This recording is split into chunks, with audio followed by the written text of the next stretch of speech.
اب ہم بات کریں گے ابن الوقت کے تنقیدی جائزے پر۔ اس سے پہلے ابن الوقت کا ناول جو ہے اس کی تلخیص پیش کی جا چکی ہے۔ اس کو پہلے آپ ناول کو پڑھیں، اس تلخیص کو سنیں، اس کے بعد جو ہے وہ تنقیدی جائزے کی طرف آئیے گا۔ نذیر احمد کا یہ ناول 1888 میں لکھا گیا۔ وہ دور برصغیر کی تاریخ کا ایسا دور تھا جب مغل شہنشاہیت کا آفتاب ڈوب رہا تھا۔ لال قلعے کے وقار کی چاندنی ماند پڑ چکی تھی اور مغل تاجداری کی آخری نشانی وطن سے چھین گئی تھی۔ حکمران محکوم ہوئے اور سمندر پار سے آئے ہوئے انگریز حاکم بنے۔ چنانچہ اب وہ اس ملک میں اپنے قدم مضبوط بنا رہے تھے۔ ان کی تہذیب اور ان کی حکومت کا نظام تسلط جما رہا تھا۔ ان کا سامراجی رویہ اپنی چمک دکھانے لگا تھا۔ بعض اہل ملک نئی حکومت اور تہذیب کو بصد شوق سینے سے لگا رہے تھے، بعض تیوری چڑھا کر سختی سے اس کی مخالفت کر رہے تھے۔ تو یہ کشمکش کا ایک دور تھا۔ تو اس میں جو ہے وہ جب مغرب کے فکری اور علمی سرمایے، اس کی تہذیب اور معاشرت نے ہندوستانیوں کے ذہنوں کو اس طرح مغلوب کرنا شروع کیا کہ ہندوستانی اور خاص طور سے نوجوان طبقہ مشرق کی ہر چیز کو نفرت اور حقارت سے دیکھنے لگا۔ تو ہندوستان کا مختلف رائے باشعور طبقہ کس ذہنی کرب سے گزر رہا تھا، عیسائیت کس طرح اسلام اور ہندو دھرم وغیرہ کے ماننے والوں میں تشکیک پیدا کر رہی تھی، یہ سوال اٹھتا ہے۔ سائنس کی نئی ایجادیں کس طرح تعلیم یافتہ لوگوں کو مذہب سے بے بہرا کر رہی تھی۔ کانگریس تحریک کے ہندوستانی سماج کے مختلف طبقوں پر مختلف اثرات کیا تھے اور کیوں تھے؟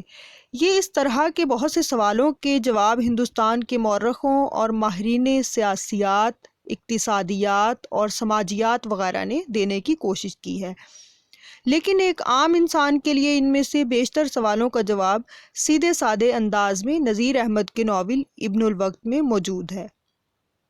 ابن الوقت اردو کا پہلا ناول ہے جس میں اپنے دور کی سیاست، تہذیبی و معاشرتی کشمکش، مذہبی رجحانات، برطانوی حکومت کے موافقین اور مخالفین کے سیاسی عقائد، حاکم اور محکوم کے رشتے اور فرد کی خارجی اور سماجی زندگی کو تاریخی حیثیت سے پیش کیا گیا ہے۔ نذیر احمد دہلی کالج کے طالب علم تھے۔ شمالی ہند کے ہندوستانیوں اور خاص طور سے مسلمانوں میں نشاط الثانیہ اسی کالج کے علمی کارناموں کا نتیجہ تھا۔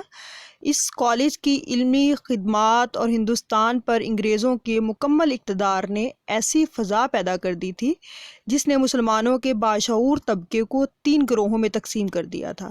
یا آپ نے بہت غور سے اس چیز کو سننا ہے اور اسے ذہن میں رکھنا ہے۔ پہلے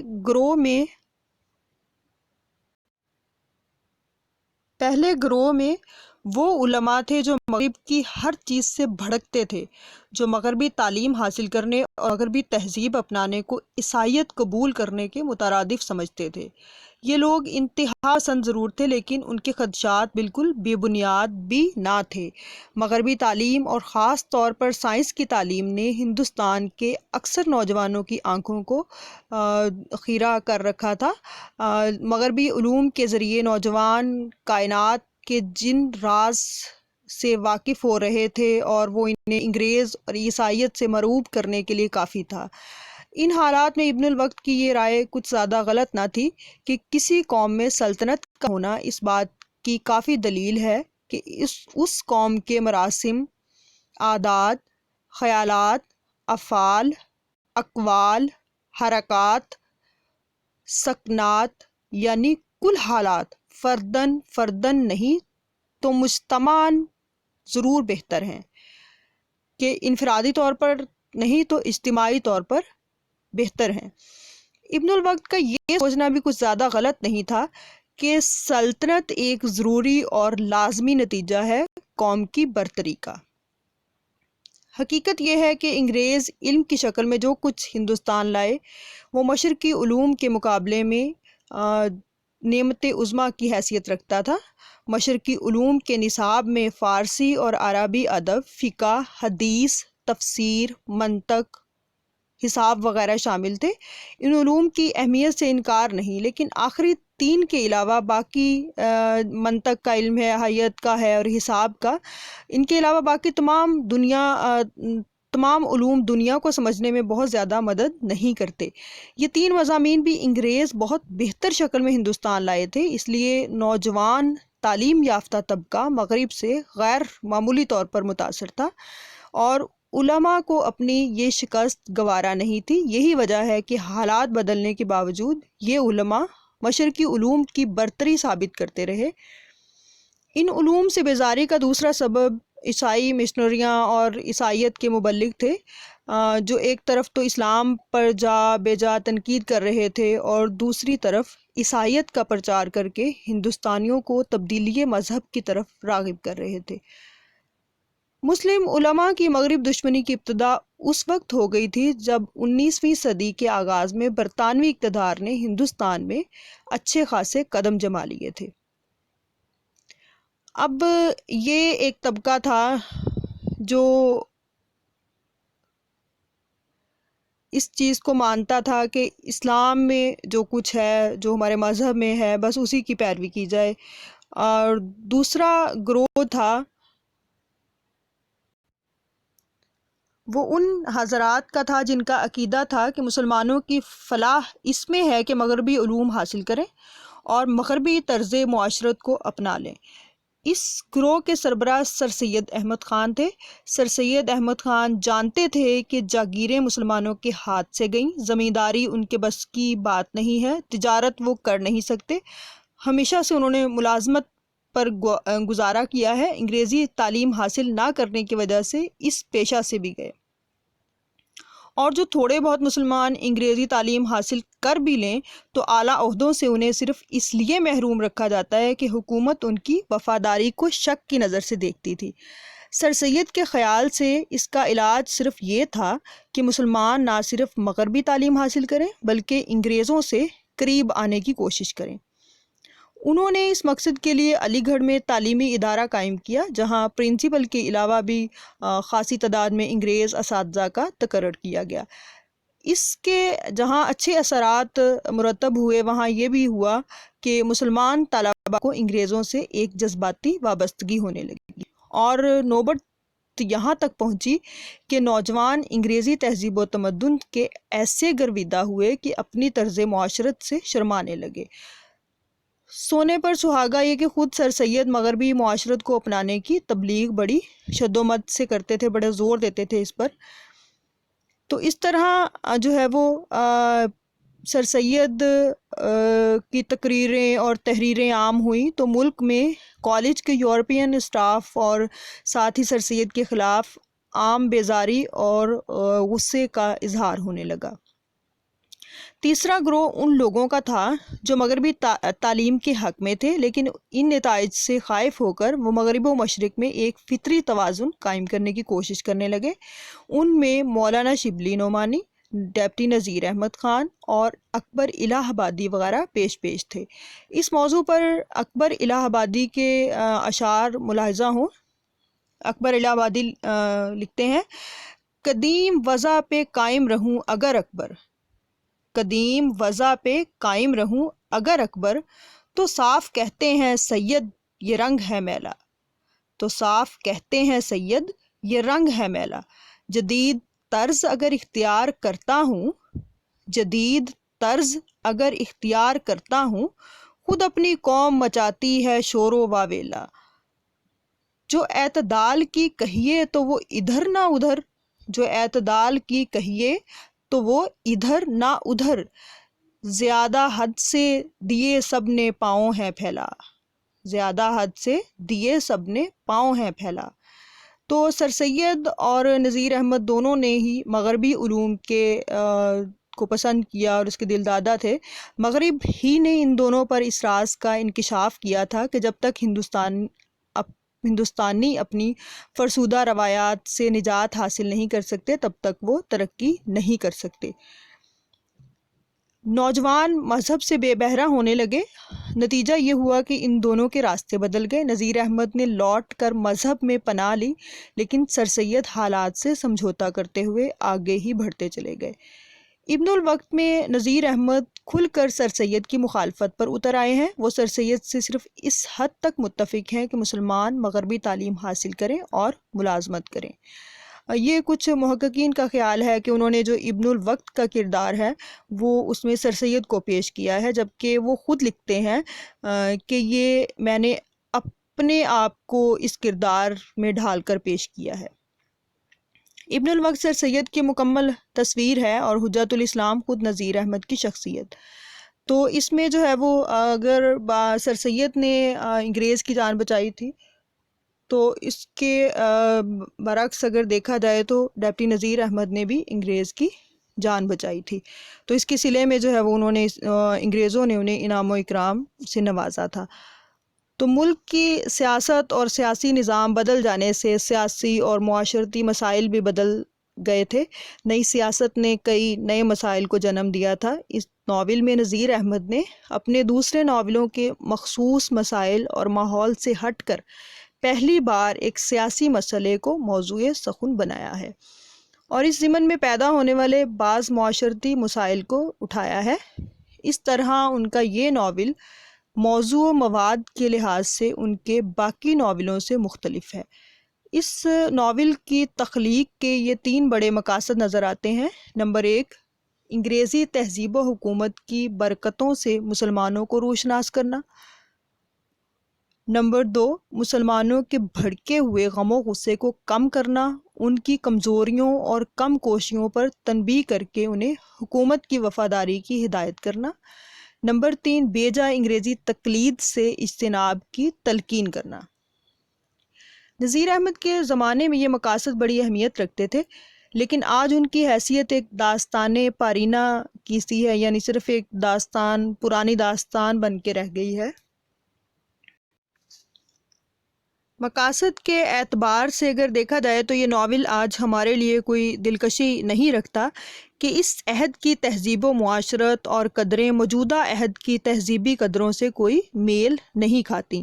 حکومت بدل گئی، سیاست نے کئی پلٹے کھائے، آداب کے زاویے تبدیل ہو گئے۔ البتہ اس ناول میں اس زمانے کی سوچ بچار کا انداز اور فکر کے بنتے بدلتے سانچوں کا اسلوب بخوبی دیکھا جا سکتا ہے، ورنہ ان کی دلکشی کے بعض اور پہلو بھی ہیں جن کا ذکر بعد میں آئے گا۔ ان مقاصد کی تکمیل کے لیے نذیر احمد نے جو کہانی مرتب کی، اس میں ان کے ذاتی واقعات و تجربات کا عمل دخل بھی ملتا ہے۔ کچھ واقعات انہوں نے ہو بہو اور کچھ قدرے رد و بدل کے بعد کہانی میں داخل کر دیے۔ پہلے ہی صفحے پر نذیر احمد نے لکھا ہے، ایک دوست کہیں باہر بندوبست میں نوکر تھے اور جانچ پڑتال ان کے لیے ان کو کھیت کھیت پھرنا پڑتا تھا۔ ہندوستانی جوتی اس ربڑ میں کیا ٹھہرتی، ناچار انگریزی بوٹ پہننے لگے تھے، مگر 2-4 دن کے لیے دہلی آتے تو گھر میں سے کبھی کے پڑے ہوئے پھٹے پرانے لیترے ڈھونڈ کر پاؤں میں ہلگا لیتے، تب کہیں گھر سے باہر نکلتے۔ ذرا غور کرنے سے معلوم ہوگا کہ نذیر احمد نے اپنی ہی بات بیان کی ہے، لیکن جو ہے وہ اس کو کہہ لیں کہ در حدیث دیگراں ان کی سوانح عمری میں لکھا ہے، بندوبست کہ ان کی سوانح عمری میں سے پیراگراف لیا گیا ہے، اقتباس کہہ لیں، اقتباس لیا ہے۔ بندوبست کی ڈپٹی کلیکٹری تھی، جانچ پڑتال کے لیے ان کو اکثر اوقات کھیت کھیت پھرنا پڑتا تھا۔ ہندوستانی جوتی اس رگڑ میں کیا ٹھہرتی، ناچار انگریزی بوٹ پہننے لگے تھے، مگر 2-4 دن کے لیے دہلی آتے تو گھر میں سے کبھی کے پڑے ہوئے پھٹے پرانے لیترے ڈھونڈ کر پاؤں میں لگا لیتے، تب کہیں گھر سے باہر نکلتے، کیونکہ وہ زمانہ تھا کہ لوگ ان باتوں کو بھی کفر و ارتداد کے درجے تک پہنچا دیتے تھے۔ ابن الوقت کی دوسری فصل میں نواب معشوق محل، ان کے سامنے چھکڑوں کے پھیروں، آخری کھیپ، میگزین اور کالج کے درمیان کھلے میدان کا ذکر آتا ہے۔ روزوں کے دن تھے اور شام کا وقت، اب ذرا نذیر احمد کے اپنے سوانح حالات پر نظر ڈالیں تو معلوم ہوتا ہے کہ مولانا کی سسرال مولویوں کے خاندان میں تھی۔ ان میں بعض تو ان کا تعلق تو شاہی قلعے سے تھا اور بعض توکل کی زندگی بسر کر رہے تھے۔ مولوی عبد القادر صاحب کی طبیعت کبھی نادرست ہوئی تو وہ اپنی جگہ ہمارے مولانا کو بھیج دیتے۔ یوں چند بیگموں اور شہزادوں سے مولانا کی بھی شناسائی ہو گئی۔ بیگموں میں محمدی بیگم اور فخر الملک ولی عہد کی دوسری بیگم اور خود بادشاہ کی بیگم نواب تاج محل کے ساتھ ایک خاص خصوصیت تھی۔ غدر ہوا تو نواب تاج محل نے مولوی عبد القادر صاحب سے کہا کہ میری چھوٹی بہن جو بیرون قلعہ چیلوں کے کوچے میں رہتی ہے، ماں احمال و اسکال قلعے میں لاؤ۔ اس کام کے لیے شاہی گاؤں خانے سے چھکڑے تعینات ہو گئے۔ مسجد فتح پوری کے طالب علم اس کام کے سر انجام پر مامور ہوئے۔ دہلی کالج سے یورپ کی طرف میگزین تھا۔ ایک دن چھوٹی بیگم کے اسباب کی آخری کھیپ قلعے میں پہنچا کر مسجد کے طالب علم جو اس کام پر مامور تھے مغرب سے پہلے اور شاید تیسرا یا چوتھا روزہ بھی تھا واپس آ رہے تھے۔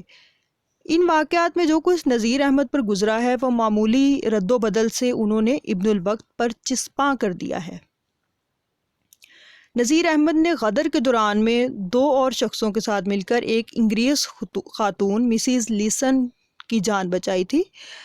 اسے ایک زیر تعمیر مکان میں رکھنا، اس کی مرہم پٹی کرنا، اس کا دیسی لباس میں رہنا مسز لیسن کا تقاضا تھا کہ کوئی چھاؤنی کی خبر لائے۔ اس کا خط لے کر شعیب کا انگریزی کیمپ میں جانا اور جواب لانا کہ قلعہ شکن توپیں منگوائی گئی ہیں، جب ہماری طرف کے گولے جامع مسجد کے پار یا قلعہ میں گرنا شروع ہوں تو جاننا کہ توپیں آ گئیں۔ اس وقت تک جہاں ہو چپ چاپ بیٹھی رہو۔ یہ سب واقعات نذیر احمد نے نوبل صاحب اور جانثار کے واقعات کے روپ میں پیش کر دیے ہیں اور اپنی سرگرمیوں کو ابن الوقت کی سرگرمیوں سے ملا دیا ہے۔ اور غدر میں بھاگنے دوڑنے کی کیفیت، پورے کنبے کو لے کر گھر سے نکلنا، زیورات کا کھو جانا، ان سب واقعات نے نذیر احمد کے لیے مواد فراہم کیا اور دلچسپی کے کئی پہلو پیدا کیے۔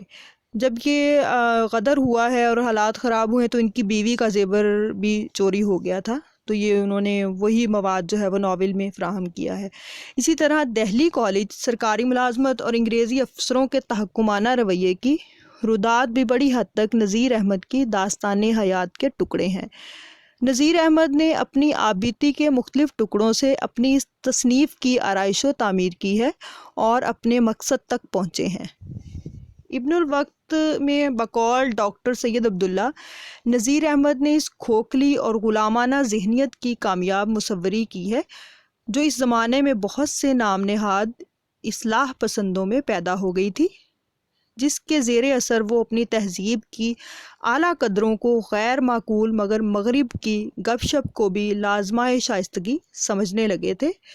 ابن الوقت اس ذہنی غلامی اور تقلید کے خلاف ایک زوردار احتجاج ہے۔ نذیر احمد کا دور عبور کا دور تھا اور ابن الوقت کے عام افکار اور عام شکوک و اوہام کا اس کا شفاف آئینہ دکھاتے ہیں۔ ابن الوقت کی صورت میں ان حالات کو واضح کرتے ہیں ہمارے سامنے، جس میں اس عصر کی ذہنی کشمکشوں کا پورا اور واضح نقشہ روشن ہو کر آنکھوں کے سامنے آ جاتا ہے کہ اس زمانے میں حالات کیسے تھے، تہذیب کیسی تھی، لوگوں کے ذہن کیسے تھے، لوگوں کی سوچ کیا تھی، تو سب چیزیں جو ہیں وہ ہمارے سامنے آ جاتی ہیں۔ ابن الوقت میں اس وقت کی سیاسی فضا کے مناظر بھی اپنی پوری جزیات سمیت معرض تحریر میں آ گئے ہیں۔ انگریزوں کے خیالات، رعایا کے احساسات، سیاست اور مذہب کے نئے نئے تصورات اور اس کے زیر اثر ہندوستانیوں کے نئے تہذیبی اور مجلسی رجحانات، ان سب موضوعات کو گفتگو اور مکالمے کی صورت میں بڑی عمدگی سے پیش کیا گیا ہے۔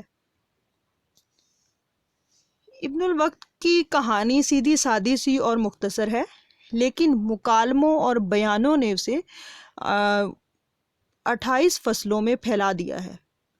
ابتدائی چند فصلیں تمہیدی معلوم ہوتی ہیں، جن میں بیان اور وضاحت ملتی ہے۔ فصل کہتے ہیں، جیسے ہم باب کہہ دیتے ہیں تو اس طرح جو ہے وہ فصل بھی وہی معنی دیتا ہے۔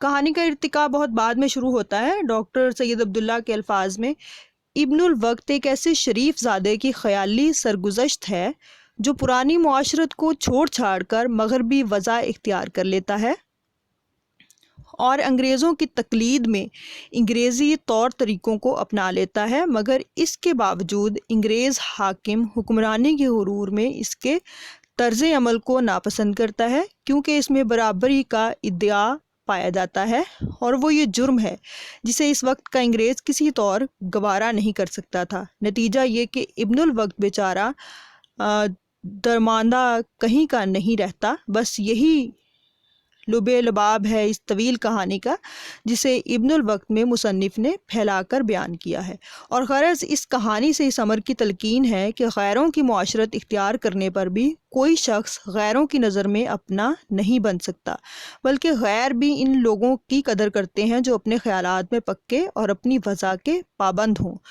تو ابن الوقت جو تھا وہ انگریز کے ساتھ تو مل گیا، لیکن انگریز نے اس پر اعتبار نہیں کیا، بھروسہ نہیں کیا، کیونکہ وہ ان کی نسل کا نہیں تھا، تو اس لیے نہ وہ ادھر کا رہا نہ وہ ادھر کا رہا۔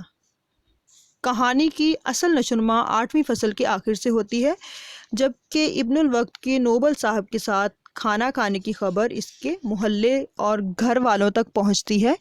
یہاں سے بات آگے بڑھتی ہے، کوئی کہتا ہے کہ شاید اسے روز نماز سب کی فضا لازم آئے گی، کسی نے کرسٹان ہونے کا فتویٰ صادر کر دیا۔ ابن الوقت کا یہ پہلا قدم تھا جو اس نے انگریزی وضع و تہذیب اپنانے کے لیے اٹھایا، اور جس پر شہر والوں کو انگلیاں اٹھانے کا موقع مل گیا۔ اگلی فصل میں اس بات کا ذکر آتا ہے کہ ابن الوقت نے جانثار سے مل کر انگریزی وضع قطع اختیار کرنے کا باقاعدہ منصوبہ بنایا اور کوٹھی میں جا رہا۔ پہلی فصلوں میں زیادہ تر بیانات ہیں جن میں ان 3 چیزوں کی بڑی وضاحت ملتی ہے۔ نمبر 1، 1857 کے غدر کے واقعات اور ہندوستانی مسلمانوں کی سیاسی اور معاشرتی حالت۔ نمبر 2، انگریزی زبان اور تہذیب کا فرق۔ نمبر 3، انگریزی زبان اور تہذیب کے اختیار کرنے کی ضرورت۔ لیکن بعد کے واقعات یہ بات پایا ثبوت تک پہنچا دیتے ہیں کہ نذیر احمد کا اصل مقصد انگریزی تہذیب کی بیجا تقلید اور اس کی نقل پر ضرب لگانا تھا، یا اس کے خلاف یہ رد عمل تھا۔ لیکن یہاں انہوں نے شاید غیر شعوری طور پر انگریزی زبان اور تہذیب و تمدن کی ایسی خوبیاں دکھائی ہیں کہ وہ اس کی ترغیب دلاتے معلوم ہوتے ہیں، جیسے وہ یہ کہنا چاہ رہے ہیں کہ اس تہذیب کو اپنایا جائے۔ نوبل صاحب کے میل ملاپ سے انگریزی تہذیب و تمدن کی اہمیت ابن الوقت کے دل و دماغ پر نقش ہو چکی تھی، اور اسے انگریزوں کی برتری کا بھی احساس ہو گیا تھا۔ رہی صحیح کسر جانثار کی گفتگو سے پوری ہو گئی، چنانچہ اس نے وضع قطع کی تبدیلی کا عزم کر لیا۔ پہلی 8 فصلیں اسی عزم و ارادے تک پہنچنے کی داستان ہے، اور اسے اصل کہانی کا پس منظر ہی سمجھنا چاہیے۔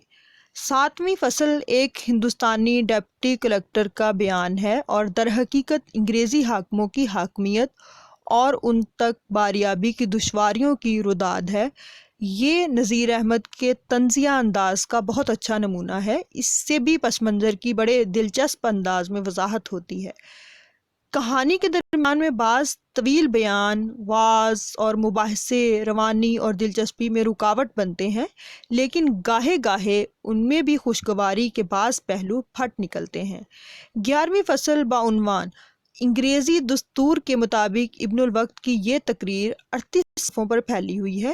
یہ اصل میں حکومت، تہذیب و تمدن اور غدر کے احوال اور واقعات کا ایک کتابچہ ہے، جسے ایک فصل کے روپ میں ناول کا جز بنا لیا گیا ہے۔ اسی طرح حجت الاسلام سے مباحثے اور ان کے وعظ کہانی میں خاصی ناگواری کا سبب بنتے ہیں، لیکن اس سے قطع نظر ان کی ایک اپنی دلچسپی ہے۔ ابن الوقت میں نذیر احمد نے فصلوں کی جو تقسیم کی ہے، اس سے خاصی غیر متوازن صورتحال پیدا ہو گئی ہے۔ بعض اوقات محض ایک طویل فصل کی کوفت مٹانے کے لیے آخری حصہ کاٹ کر نئی فصل کا عنوان دیا جاتا ہے۔ بیان و ترتیب ویسے ہی قائم رہتے ہیں۔ مثال کے طور پر 16ویں فصل کو درمیان میں سے کاٹ کر 17ویں فصل کے عنوان سے پھیلا دیا ہے، حالانکہ بیان و ترتیب کے لحاظ سے یہ بھی اسی فصل میں شامل ہونی چاہیے تھی۔ صرف نوبل صاحب کے ولایت جانے اور ابن الوقت کے بنگلہ خالی کرنے کی خبریں دینے کے لیے یہ مختصر سی فصل قائم کی گئی ہے۔ القصہ نذیر احمد نے اس ناول میں فصلوں کی تقسیم کا کوئی موضوع طریقہ اختیار نہیں کیا گیا، چنانچہ ان کے ہاں متوازن ترتیب کے سلیقے کی خاصی کمی محسوس ہوتی ہے۔ نذیر احمد کی کردار نگاری کے بارے میں یہ بات محسوس کی گئی ہے کہ وہ بعض اوقات کرداروں کے مقابلے اور موازنے کی غرض سے متضاد کرداروں کے جوڑے پیش کر دیتے ہیں اور ان کے مختلف اوصاف و اعمال بیان کر کے مطلوبہ مقصد حاصل کر لیتے ہیں۔ ابن الوقت میں بھی انہوں نے ابن الوقت اور حجت الاسلام، نوبل اور شارپ کے کرداروں کے متضاد اوصاف و اعمال بیان کیے ہیں۔ شاید بعض خوبیوں اور خرابیوں کو روشن کرنے کے لیے نذیر احمد کا یہ حربہ استعمال کرتے ہیں اور اپنے محبوب و مطلوب کردار کے خاکے میں ایسے گہرے اور شوخ رنگ بھرتے ہیں کہ اس کی تصویر نمایاں ہو جاتی ہے۔ اس ناول میں ابن الوقت کا کردار بڑی بنیادی اہمیت کا کردار ہے۔ یہ کردار بنا بنایا اور ڈھلا ڈھلایا ہمارے سامنے نہیں آتا، بلکہ نذیر احمد نے اس کی تدریجی نشوونما دکھائی ہے، درجہ بدرجہ اس کو آگے بڑھایا ہے اور اس کردار کو یوں پیش کیا ہے کہ وہ برابر بنتا اور ابھرتا ہوا معلوم ہوتا ہے۔ ابن الوقت اس ناول میں ایک ہیرو کے کردار کے روپ میں ظاہر ہوتا ہے۔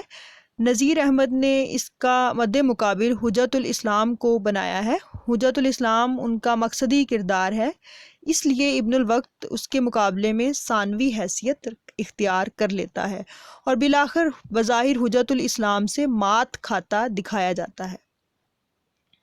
یہ پہلے بھی بات ہو چکی ہے کہ انہوں نے جو مثالی کردار پیش کیے ہیں ان کے ساتھ ان کا اختتام اچھا کیا ہے، اور جو انہوں نے برائی والے کردار پیش کیے ہیں تو ان کا انجام برا دکھایا ہے۔ تو نذیر احمد نے ابن الوقت کے خاندانی حالات اور بچپن سے اس کی عادات اور ذاتی خصوصیات درج کی ہیں۔ اس طرح یہ کردار ارتقاء کی منازل طے کرتا ہوا دکھایا گیا ہے اور اس کے فکر و عمل میں بتدریج تبدیلی پیدا ہوتی نظر آتی ہے۔ ابن الوقت شروع ہی سے بڑا ذہین ہے، 6 برس مدرسے میں رہا اور ہر سال جواب مضمون کا نقرئی تمغہ حاصل کیا، اور جب موقع ملتا وہ پرانی دہلی کے کھنڈروں کا مشاہدہ کرتا، سیاحوں سے مل کر دوسرے ملکوں کے حالات کی تفتیش کرتا۔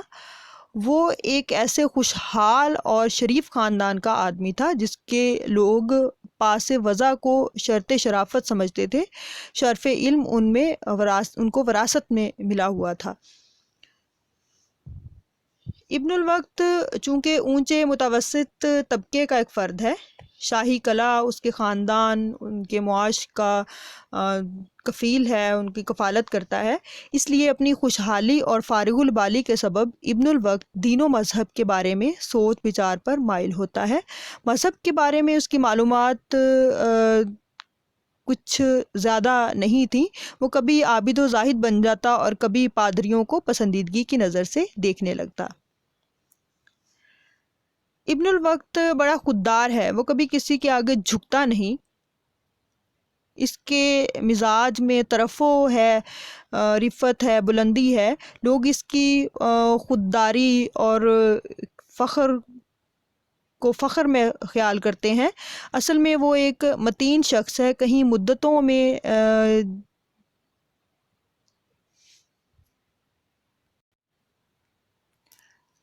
مدتوں سے جاگیر ہے اور انگریز افسروں کے ساتھ برابری سے ملتا ہے اور انہیں اپنا ہم رتبہ سمجھتا ہے۔ خوشامد اور زمانہ سازی سے قطعاً نہیں آتی۔ ابن الوقت اگرچہ اس کا نام ہے لیکن ابن الوقتی کے سے ناشنا ہے، اس نے گو اپنی وضع بدل لی تھی لیکن زمانے اور ماحول کے بہاؤ میں بہہ نہیں گیا تھا۔ ملکی اور غیر ملکی عہدہ داروں اور افسروں کے مقابلے میں تنہا ڈٹا رہا۔ اگر وہ واقعی ابن الوقت ہوتا، ابن الوقت سے مراد کہ وہ وقت کا بہاؤ دیکھ کر اس طرف ہو جانا، جس طرف کے حالات سازگار ہوں اس طرف ہو جانا، تو ان معنوں میں ابن الوقت استعمال ہوتا ہے۔ تو وہ واقعی ابن الوقت ہوتا تو صاحب کلکٹر کی خوشنودی کے لیے فوراً گھٹنے ٹیک دیتا۔ ڈاکٹر احسن فاروقی کے اس خیال سے ہم بالکل متفق نہیں ہو سکتے کہ ابن الوقت اس خاص صفت کا دلچسپ مجسمہ ہے جو مولانا کے زمانے میں نمایاں ہو رہی تھی اور جو ان لوگوں میں پیدا ہو گئی تھی جو بدلتے ہوئے زمانے کا ساتھ دینے کے لیے اپنے خیالات اور معاشرت بدل رہے تھے۔ مطلب وہ وقت کے ساتھ اپنے خیالات بھی بدل رہے تھے اور اپنی معاشرت، اپنے طور طریقے بھی بدل رہے تھے۔ ابن الوقت عجب کھرے روکھے کھردرے اکھڑ مزاج کا آدمی ہے کہ یوں بے غرض اس سے ملو جلو، ملاقات کرو، خوش گپ، خوش مزاج، خوش صحبت، اور حرف مطلب زبان پر آیا نہیں کہ اس نے دو ٹوک ٹکا سا جواب پتھر کی طرح منہ پر کھینچ کر مارا نہیں۔ وہ ایک نیک نیت اور نیک طینت شخص ہے، کبھی کسی کو نقصان پہنچانے میں راضی نہیں، لیکن اسے جن مشکلات مصائب سے سابقہ پڑتا ہے وہ اکثر و بیشتر اس کے ہم وطنوں کی وجہ سے ہیں۔ اس سلسلے میں سرشتہ دار سب سے آگے ہے۔ وہ صاحب کلکٹر شارپ سے ابن الوقت کی چغلیاں کھاتا ہے اور اس کی رائے خراب کر دیتا ہے۔ اس طرح ابن الوقت کو بڑی دشواریوں کا سامنا کرنا پڑتا ہے، اسے رسوائی بھی اٹھانا پڑتی ہے اور زیر باری مفت میں ہوتی ہے۔ ذرا نذیر احمد کی زبان میں سنیے، ان بچہ کو انگریز بننے کی دھن میں اتنی بھی خبر نہ تھی کہ سر پر کتنا قرضہ لاتا چلا جا رہا ہے۔ یہ تو اپنے ان خیالات میں مست تھا کہ صاحب کمشنر مجھ کو مائی ڈیئر ابن الوقت اور اپنے تئیں یور سنسیئرلی لکھتے ہیں۔ بس ابن الوقت کو انگریز بننے کی زڑ تھی۔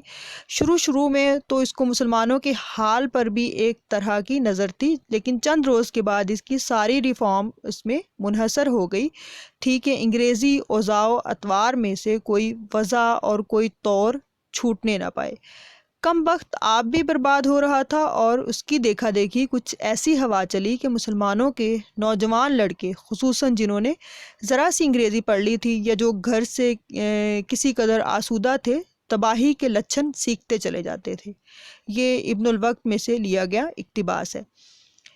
ابن الوقت نے نوبل صاحب سے میل جول کی وجہ سے اپنی وضع بدلی تھی اور انگریزی معاشرت اختیار کر لی تھی۔ اسے یقین ہو گیا تھا کہ انگریزی وضع معاشرت ترقی اور سربلندی کے لیے ضروری ہے اور ہندوستانی وضع و معاشرت سے زیادہ معقول نظر آتی ہے۔ فصل ششم میں نذیر احمد نے دکھایا ہے کہ ابن الوقت نے نوبل صاحب کی کوٹھی میں پہلی بار ان کے ساتھ انگریزی طریقے سے کھانا کھایا۔ یہ اس کی انگریزیت کا گویا ثبوت تھا۔ اس نے میز پر کئی بیجا حرکتیں کی، کانٹا داہنے ہاتھ میں لیا تو چھری بائیں میں۔ آلو ہے کہ اس کے قابو میں نہیں آ رہا اور پڑا میز پر پھدک رہا ہے۔ کھانے کے بعد ابن الوقت کا چہرہ یوں لگ رہا تھا جیسے دیوالی کی کلیاں ہو۔ 11ویں فصل میں ابن الوقت نوبل صاحب کی دعوت میں انگریزی وضاقتہ میں جلوہ گر ہوتا ہے اور طویل تقریر کرتا ہے۔ اس کی یہ تقریر اس کی ذہانت اور علمیت کی دلیل ہے۔ وہ اعلان کرتا ہے کہ میں نے اس پیرائے میں گورنمنٹ کی خیر خواہی کا بیڑا اٹھایا ہے اور حاکم و محکوم میں سے عجمیت کو دور کر دوں، خصوصاً مسلمانوں میں سے۔ تقاضائے وقت اور تعلیم دو میرے بڑے مددگار ہیں اور ان کی تائید سے مجھ کو پورا بھروسہ ہے کہ بہت جلد ایک گروہ میری وضع کی تقلید کرے گا۔ ابن الوقت نے جو کچھ کہا اپنی رغبت اور اپنے شوق سے کیا۔ دراصل اس میں کچھ کر گزرنے کا ولولہ موجود ہے۔ وہ خاصا سرگرم اور فعال کردار ہے۔ اس میں جو فعالیت ہے اور سرگرمی کی امنگ ہے وہ اسے آگے بڑھاتی ہے۔ بقول سید سبط حسن، ابن الوقت کا کردار زندہ اور متحرک ہے۔ وہ اپنے ماحول سے متاثر ہوتا ہے، اس میں تبدیلیاں پیدا ہوتی ہیں، وہ بڑھتا اور ابھرتا ہے۔ مولوی نذیر احمد نے ابن الوقت کے کردار کے ان تغیرات کو واقعات کے ذریعے خوبصورتی سے اجاگر کیا ہے۔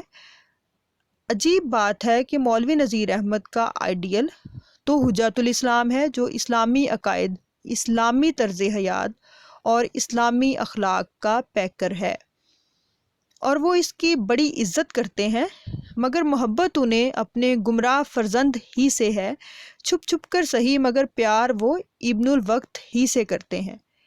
یہ پیار اگر واقعی کہیں ہے تو شاید اس مقصد سے کہ ابن الوقت کو ابھی وہ راہ راست پر لانا چاہتے ہیں اور نفرت کے اظہار سے اسے ڈرانا دھمکانا نہیں چاہتے۔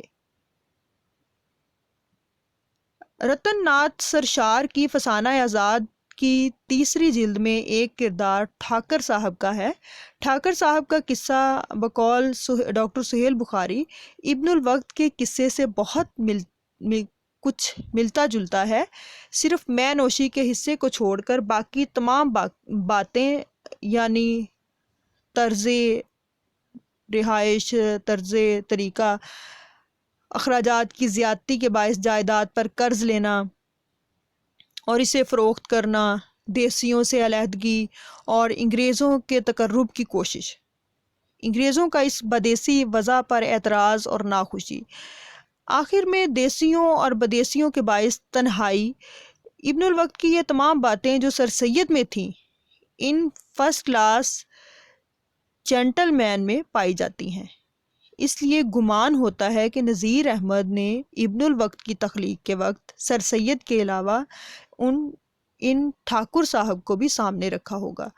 جہاں تک ٹھاکر صاحب کا تعلق ہے، بڑی حد تک ممکن ہے کہ یہ کردار نذیر احمد کے پیش نظر رہا ہو، لیکن سر سید کا معاملہ بالکل دوسرا ہے۔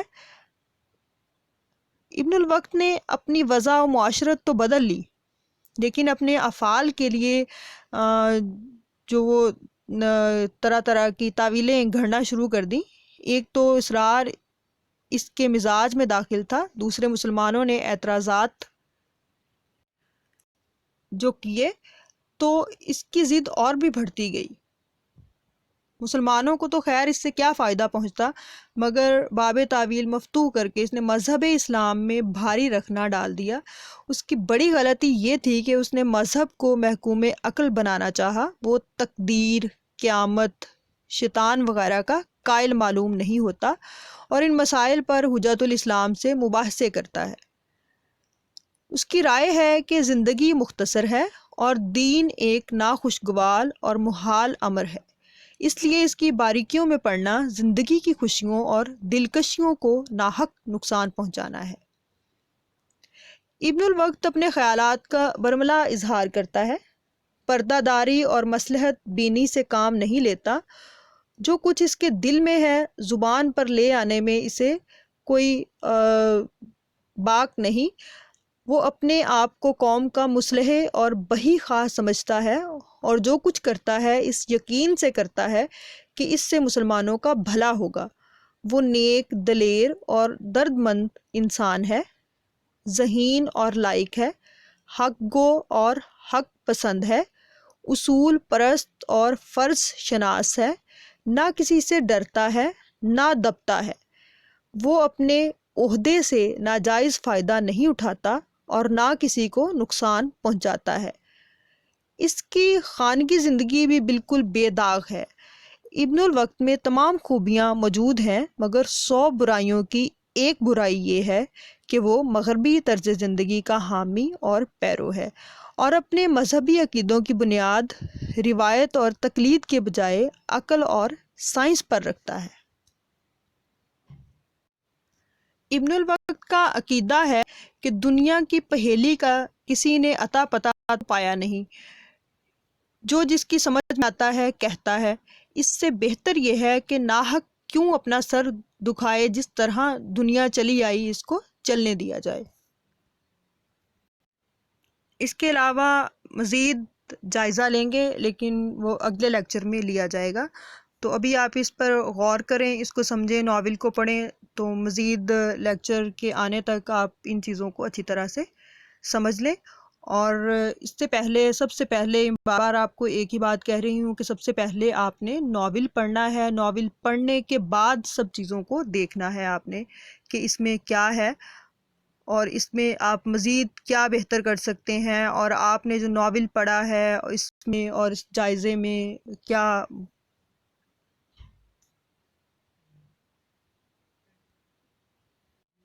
تنقیدی جائزے کو آپ اسی وقت بہتر طور پر سمجھ سکتے ہیں جب آپ اس ناول کے ٹیکسٹ کو پڑھیں گے، ناول کو پڑھیں گے جو ڈپٹی نذیر احمد نے لکھا ہے۔